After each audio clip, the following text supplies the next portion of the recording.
बिस्मिल्लाहिर्रहमानिर्रहीम। CF की discovery में खुश आमदीद। सामीन, आज हम आपसे बात करेंगे CRISPR-Cas9 के ऊपर। वीडियो में आगे जाने से पहले चैनल को लाइक, शेयर, सब्सक्राइब कर लीजिए ताकि आने वाली मज़ीद वीडियो आप तक बर वक्त पहुँचा सकें। तो सामीन, खालिक ने इंसान और जानदार को ज़िंदगी दी तो इस काबिल बनाया कि बका की खातिर बदलते हालात के मुताबिक ख़ुद को ढाल सके। हर जानदार में ये गुंजाइश मौजूद है कि ज़रूरत के तहत साख तब्दील कर सके। कुदरत ये काम नेचुरल सिलेक्शन के ज़रिए करती है। लेकिन क्या कहने अज़ल के बेसब्रे और जल्दबाज इंसान को कि ये काम भी अपने हाथ में ले लिया। हर जानदार में ज़िंदगी DNA की बदौलत है। पौधा, जानवर, इंसान होना इसी में मौजूद खुसूसियात की तरतीब और आदात पर मुनहसर है। आप इस तरतीब में रद्द-बदल कर दें तो इस जानदार की खुसूसियात बदल जाएंगी। साइंसदानों ने नई इकसाम बनाने की खातिर DNA को खूब बदल कर तजर्बात कर रखे हैं, जिसके नतीजे में फ़ायदेमंद अजनास भी वजूद में आईं, जैसे ज़्यादा गोश्त वाले मवेशी, तादेर ताज़ा रहने वाली सब्ज़ियाँ, मर्ज़ी के मुताबिक तब्दील शुदा पालतू जानवर वगैरह। जानदार हैं तो आपस में रकाबत और सबकत ले जाने की जंग भी जारी है। वायरस और बैक्टीरिया अज़ल के दुश्मन हैं। समुद्री फेजिस एक दिन में 40% से ज़ायद बैक्टीरिया ख़त्म कर डालते हैं। ये हमलावर अपना DNA बैक्टीरिया के जिस्म में दाखिल करके इसको अपनी फैक्ट्री बनाकर इसी में नशोनुमा पाते हैं। बैक्टीरिया भी लड़ाई के लिए अपनी फ़ौज भेजता है कि मदाफ़त भी बका के लिए लाजिम है। ये फ़ौजी लड़ाई के दौरान दुश्मन की जांच और शनाख्त दर्ज करते हैं ताकि इसके मुताबिक हथियार इस्तेमाल कर सकें। ये दस्तावेज़ एक याददाश्त के तौर पर अपने तहखाने में महफूज रखते हैं। नाकाम भी हो जाएं तो अगली बार हमला आवर को पहचान कर दिफा कर सकेंगे। 1987 में जापान के साइंसदानों ने ये फ़ौजी प्रोकैरियोट्स और आर्किया में दरियाफ्त किए और बैक्टीरिया में भी पाए जाते हैं। पता लगा कि ये मुदाफ़त का एक मजबूत निज़ाम है जो CRISPR-Cas9 के इश्तराक से बना है। होता ये है कि जब इन पर वायरस या फेजिस का हमला होता है तो ये अपने महफूज शुदा नमूनों में से हर एक को हमला आवर के DNA से मैच करके देखते हैं और 100% मैच मिलते ही इतना हिस्सा अपने DNA से काट कर अलग कर देते हैं, जो नकारा हो जाता है और अफजाइश के काबिल नहीं रहता। इस निज़ाम की हैरत अंगेज़ सलाहियत इसकी नंबर 1 हदफ की 100% दुरुस्त पहचान, नंबर 2 मकाम का 100% दुरुस्त तायन करना है। ये दो सिफ़ात मिलकर इस निज़ाम को ऐसी ताकतवर शफाफ बनाते हैं जो वायरस की पल पल बदलती किस्मों में तफरीक करके इसके मुताबिक दिफा करता है। ये प्रोग्रामेबल निज़ाम है। 2015-2016 में इस निज़ाम को लेबॉर्ट्री में मुख्तलिफ जानदारों के खलियात में दाखिल किया गया तो वो हैरत अंगेज़ इंकशाफात हुए कि नस्ल इंसानी की तारीख़ बदल गई। पहले अंदाजे से हदफ को तब्दील किया जाता था, जबकि इस जदीद GPS ने मतलूबा मकाम और हदफ को निशाना बनाना मुमकिन कर दिया है। जो काम सालों पर मुहित था वो चंद हफ्तों में मुकम्मल हो जाता है। अर्ज़ा इतना कि हर लेबॉर्ट्री रखने वाला जेनेटिक इंजीनियर बन बैठा है। आप अपनी मर्ज़ी की खुसूसियात इस कारीगर से तब्दील करा सकते हैं।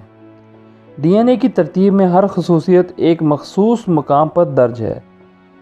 पहचान और मकाम के माहिर इस दर्जी को अपनी पसंद का नमूना देकर किसी भी जानदार के सेल्स में भेज दें। ये मतलूबा मुकाम पर पहुंचकर सही हदफ को पहचान कर इसे काट डालेगा और आपका डिज़ाइन करदा नमूना इसकी जगह पिरो देगा। हेमोफीलिया नस्लों को मुंतकिल होने वाली वो बीमारी है जो महज एक हर्फ गलत दर्ज होने की वजह से होती है। इस निज़ाम के ज़रिए इस गलत करैक्टर की जगह दुरुस्त तरतीब भेज दी जाए तो बीमारी का ख़ात्मा हो जाएगा।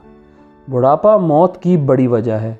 बढ़ती उम्र के साथ DNA की घटती फ़ालियत और नकारा खलियात का बढ़ना ढेर इंसान को नकारा बना देता है।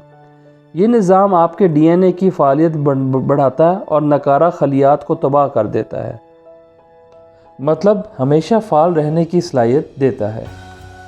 اسی طرح کینسر زدہ مہلک اور خفیہ خلیات کی نشاندہی اور ان کا خاتمہ بھی اس نظام سے ممکن ہے۔ ایڈز کی جراثیم کو چوہوں میں 99% تک ختم کرنے کی کامیابی بھی اسی نظام سے ممکن ہوئی ہے۔ انفرادی سطح پر ایک شخص میں بیماری کا خاتمہ اور جنین کی سطح پر کی گئی تبدیلیوں نسلوں تک قائم رہے گی۔ 2015 اور 2016 میں چائنا اور امریکہ کے سائنسدان انسانوں پر تجربات کر چکے ہیں۔ چائنا میں پھیپھڑوں کے کینسر کے مریضوں پر یہ علاج آزمایا گیا ہے اور جنین کے لیول پر دوسری بار کی کوشش برابر ثابت ہوئی ہے۔ یعنی اب آپ اپنی مرضی سے کسی بھی جاندار کی خصوصیات بدل سکتے ہیں، وہ بھی انتہائی کم لاگت اور کم دورانیے میں، لیکن انسانی ساخت میں تبدیلی ابھی ابتدائی مراحل میں ہے اور قابل قبول ہونے کے لیے بحث بھی جاری ہے۔ مذہبی، معاشرتی اور اخلاقی اقدار کی مخالفت یہ جواز دے کر رد کی جا رہی ہے کہ علاج کی صلاحیت ہونے کے باوجود نسل در نسل بیماری میں رہنے دینا بھی انسانیت کے منافی ہے۔ یہ آنے والی نسل کا حق ہے کہ اسے شفا دی جائے اور بہتری کے لیے اٹھایا گیا یہ قدم لالچ کا رستہ بھی کھول دے گا کہ اگر آپ بہتر مدافعت دے رہے ہیں تو کیوں نہ دائمی فعالیت بھی ہو جائے، ساتھ میں بہترین ذہانت اور 100% درست بصارت، بہترین ہاضمہ بھی دے دیا جائے۔ یہ سلسلہ کہاں تک جائے گا؟ انسان کو کس حد تک تبدیل کر دیا جائے گا؟ کون اندازہ لگا سکتا ہے؟ ہر ایک اپنی پسند کا ڈیزائنر انسان بنوائے گا اور ہم جیسے قدرتی ساخت کے انسان دقیانوسی یا شاید مستقبل کے لیے غیر ضروری رہ جائیں۔ لڑائی اور جنگی ذہنیت کے ممالک سپر سولجرز کی وہ فوج بنا لیں جن کا درد کا احساس مٹا دیا گیا ہو، جو اپنے کٹے ہوئے ناکارہ اعضاء کو دوبارہ اگانے کے قابل ہوں، محدود خوراک کے بل پر لمبے عرصے تک رہ سکیں۔ زمین و وسائل تباہ کرنے کے بعد ہم دوسرے سیارے آباد کرنے کی کھوج میں لگے ہیں۔ انسان کو بغیر خوراک زندہ رہنے، اڑنے یا تیرنے کی صلاحیت دے کر دوسرے سیاروں پر آباد کر دیا جائے، خلائی سفر کے مطابق ڈھال دیا جائے۔ لیکن ذرا سوچیں، یہ سب اقدام جس نظام کو لے کر مشین کی طرح پروگرام کر کے آپ استعمال کر رہے ہیں، آخر یہ جیتے جاگتے ہیں۔ ذہانت اور یادداشت کی بنا پر وائرس جیسے دشمن کو ہرا سکتے ہیں۔ کیا ہو اگر یہ آپ کو ہی اپنا دشمن سمجھ کر تباہ کرنے پر آمادہ ہو جائیں؟ نسلوں تک منتقل ہونے کا حق دے کر آپ اپنی نسلیں تباہ نہ کر بیٹھیں۔ دو جاندار بقا کی جنگ میں ہوں، کون کس پر بازی لے جائے کہنا ممکن نہیں۔ خالق سے نافرمانی مخلوق کی سرشت ہے۔ ماضی میں جن باتوں کو ناممکنات میں گنا جاتا تھا آج آپ کے سامنے ہیں۔ آپ کو اس میں کوئی دلچسپی ہو نہ ہو، یہ وہ ناگزیر مستقبل ہے جس کا اثر بہرحال آپ پر ہوگا۔ اپنا بہت خیال رکھیے گا۔ اللہ حافظ۔